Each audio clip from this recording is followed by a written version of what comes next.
This is the US-Mexican border, a harsh landscape that's become the focus of bitter debate between the two countries. Yeah, okay. We'll build the wall, but who's gonna pay for the wall? Who? Absolutely right. You got it right, folks. The film we're about to show you first aired in 2007. It questions a policy that's become even more contentious today.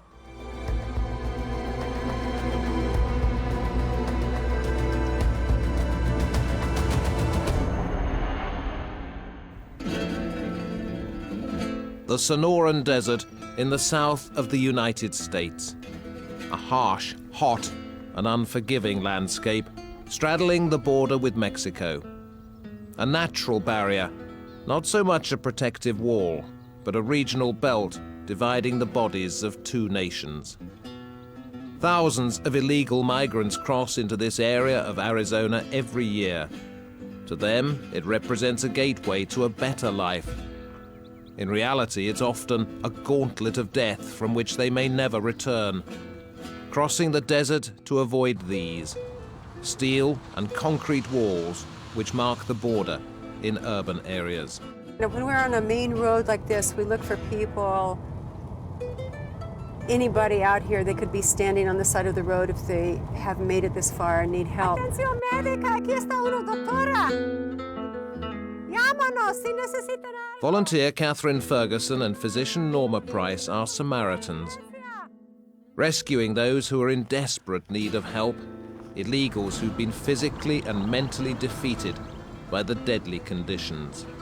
People walk not only in trails, but they walk in circles because they're lost. So you could have a child walking out here, you could have a man, a grandmother, or you could have a group of people, and all I'm doing is looking for anything that looks like a human being. But KATHRYN and NORMA aren't the only ones on the lookout. Two groups, both 10 plus. 10 plus, two groups, 10 plus. The United States government has as many Border Patrol and Border Patrol backup as there are stars in the sky. In an attempt to secure its borders, the current administration is spending billions of dollars on enforcement.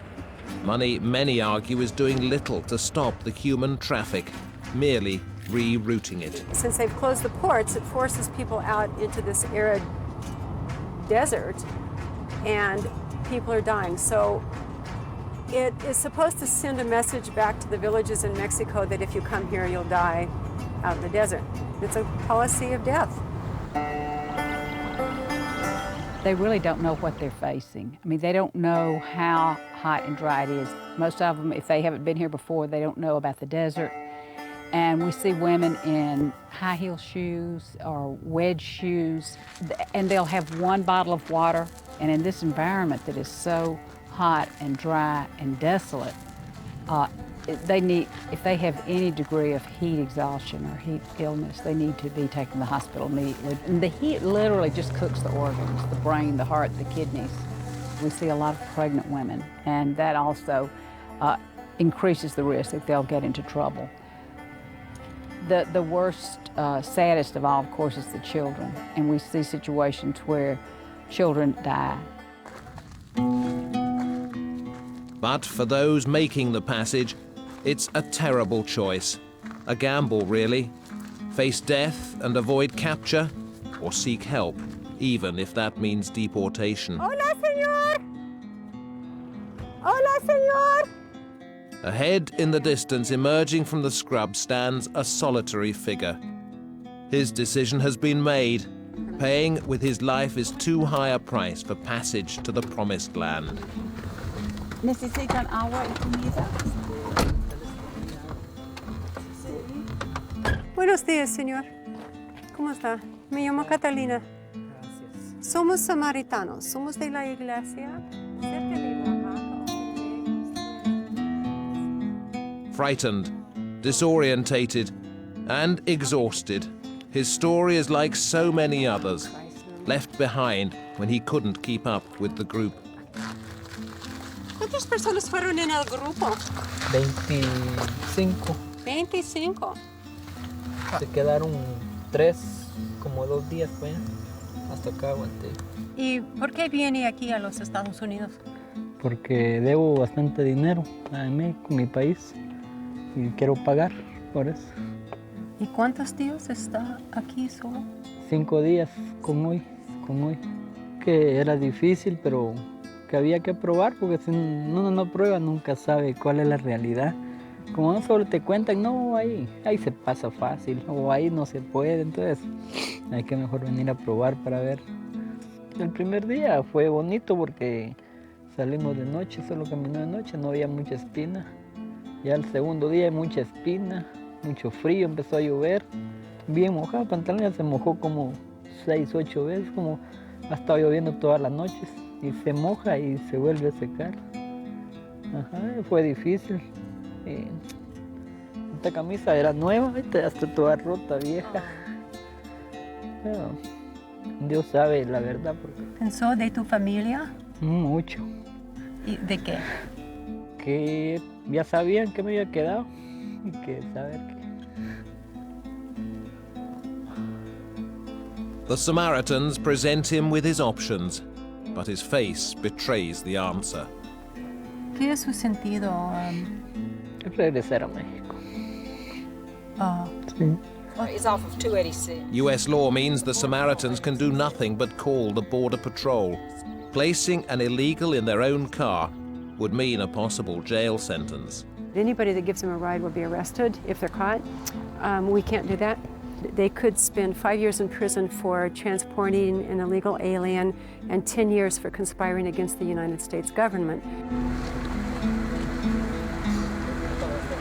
With little time to collect his thoughts and belongings, he's arrested by the Border Patrol. And this is a first-hand look at the law in action. You have to stand back. Federal agent doing my job. Back off, please.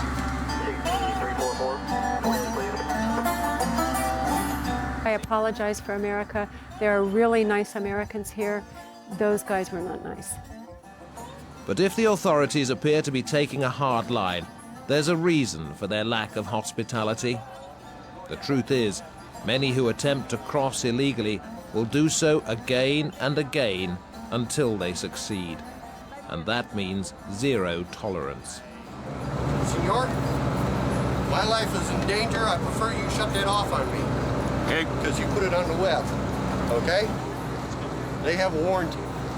Oh my goodness, these are human beings. We're dealing with intelligent, feeling, sentient beings, and we can't give them socks or water. There's something very wrong with that.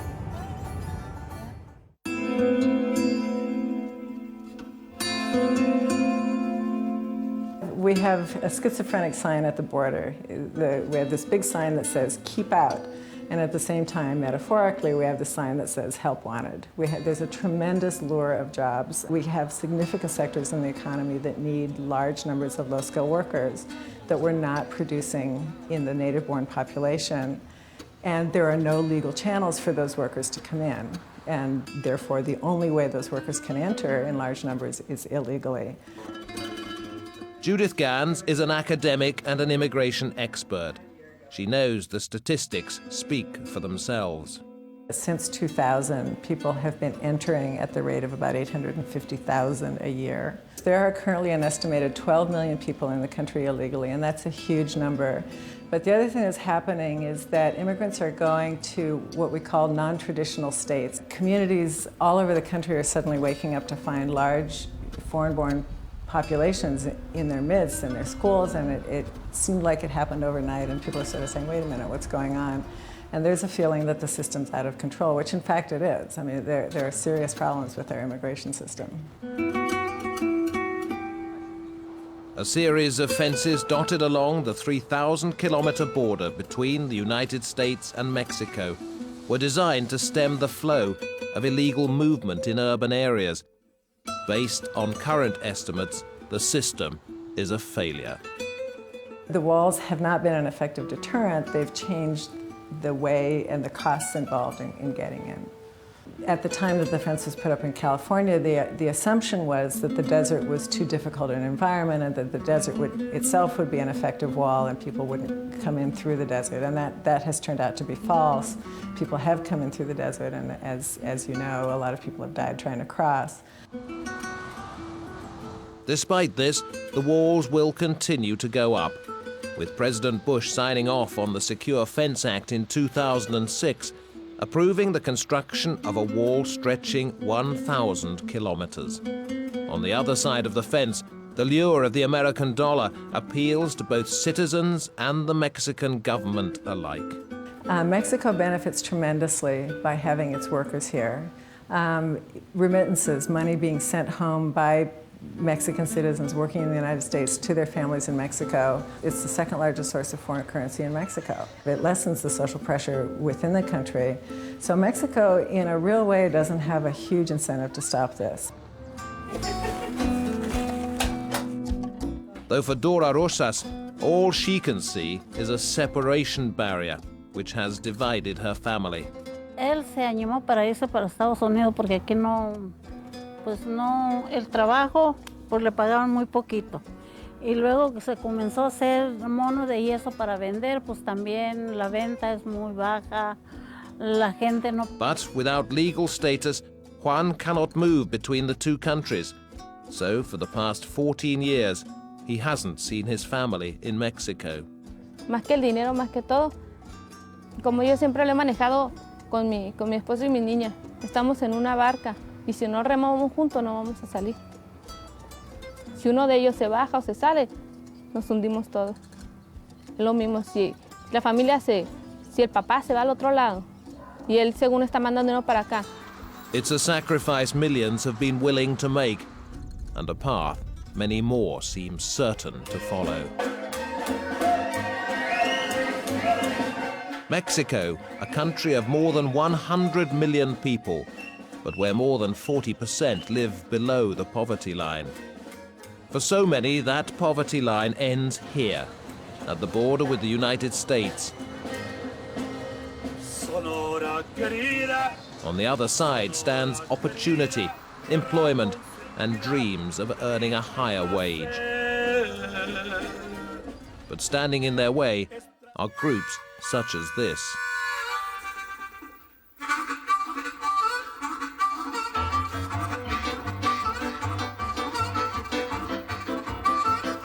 This is American Border Patrol, US citizens doing their bit to keep illegals out.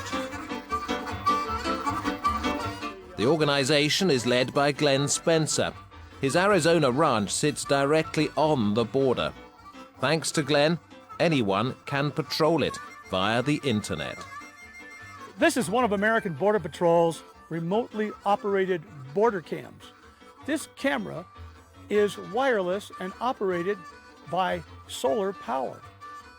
So really, you could run this camera from your home in New York to watch the border, so that we can have thousands of Americans watching the border with real vigilance, 24 hours a day, 7 days a week. Glenn says the US government's Secure Border Initiative is a disastrous failure, and he's compiled hours of video footage to prove it. This is the most highly policed area in the country, right? And we can walk through, even in daylight, right, with a huge atomic bomb on our back. And they wouldn't know it. They could stop it if they wanted to, but they don't want to.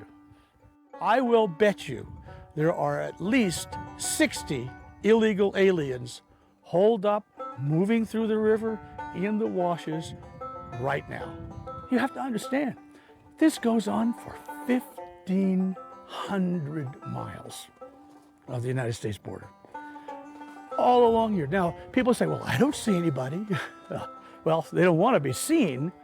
And to make sure they are being seen, American Border Patrol is spending millions of donated dollars on surveillance equipment. This is our Border Hawk UAV.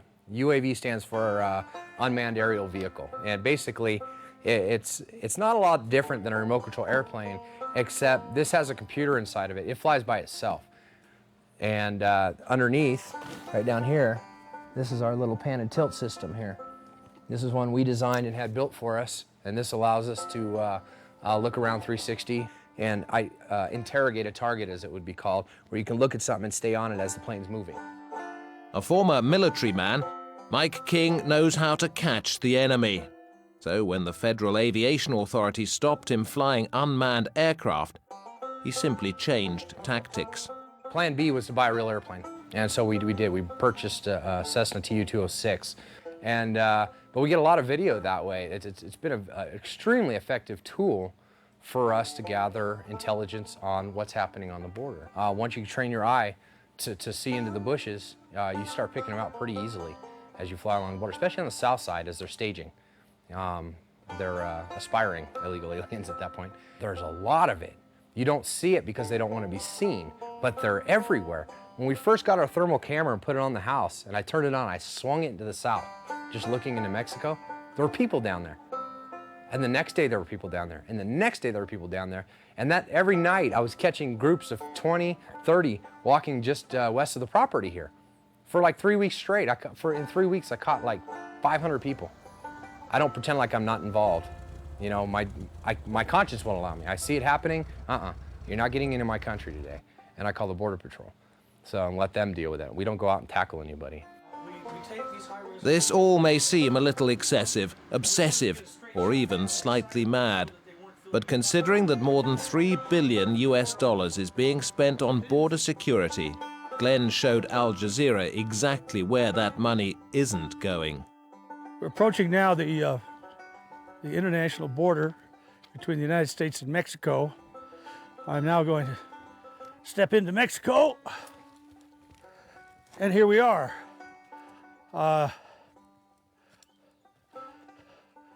South of the border, down Mexico way.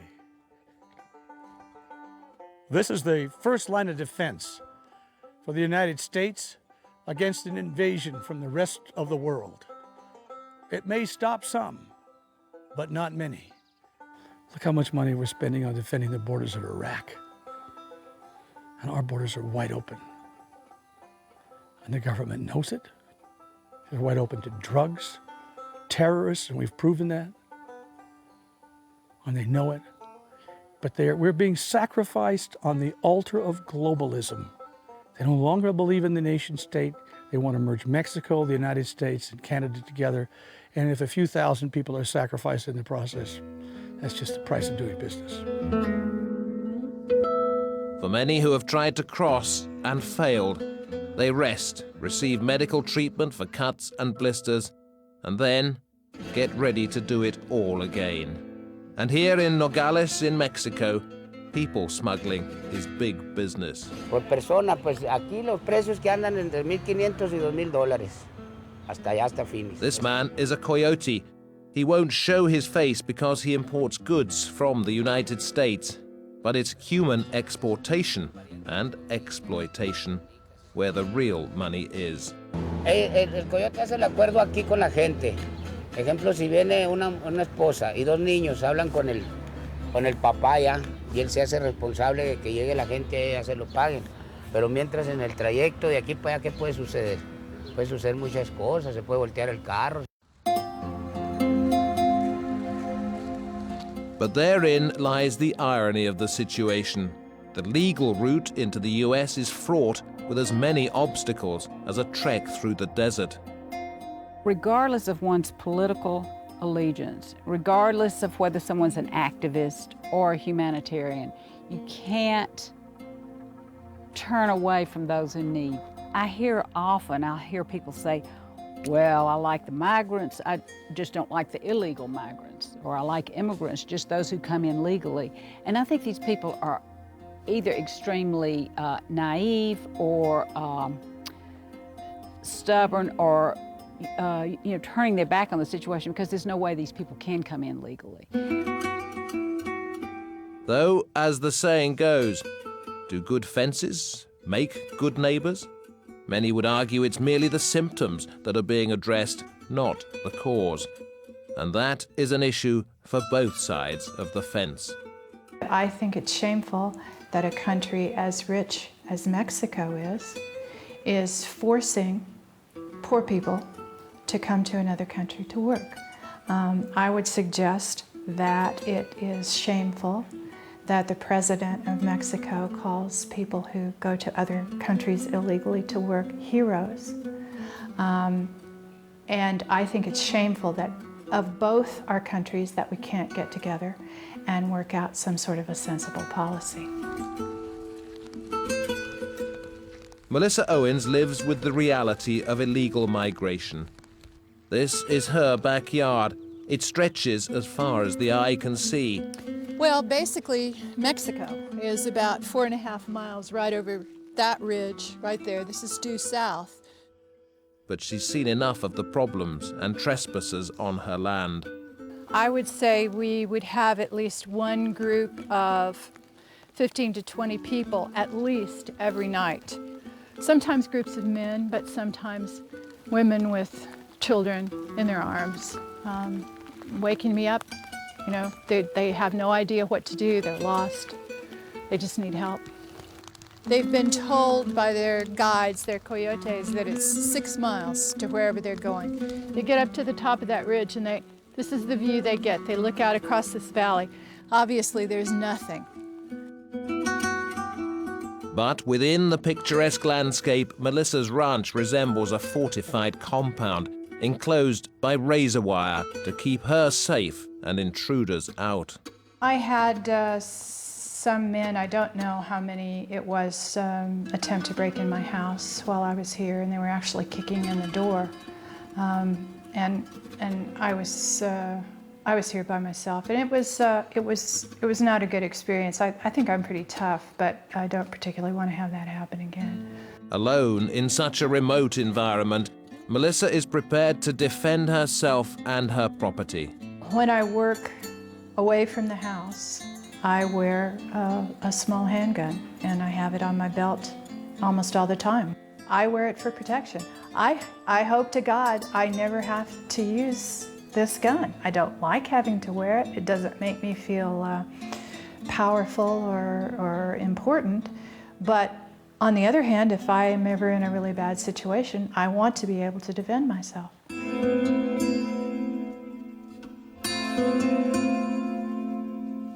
An emotionally charged issue, illegal migration has polarized Americans.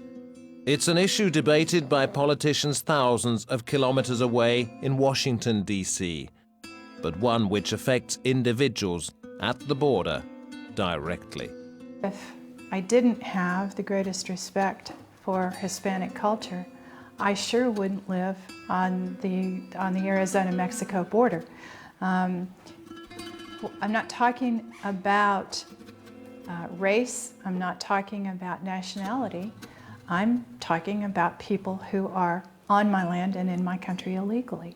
I don't want people I don't know walking across my land, and I don't care whether they're from Finland or Togo or Guatemala. I don't want them here. It's a small war zone. People don't know what it is. I wish they would come here. At the moment, it's very quiet with beautiful big clouds, but at certain times of day, there are helicopters out here, there are horse patrols, there are ATVs around, there are guys that look like Darth Vader. They're completely covered in black, and they carry guns, and they're out here looking for people like the man we met today. It's another way to instill fear in Americans. Since this film first aired, the US continued to increase spending on border security. At no other time in history has there been as many Border Patrol officers on duty as there are today.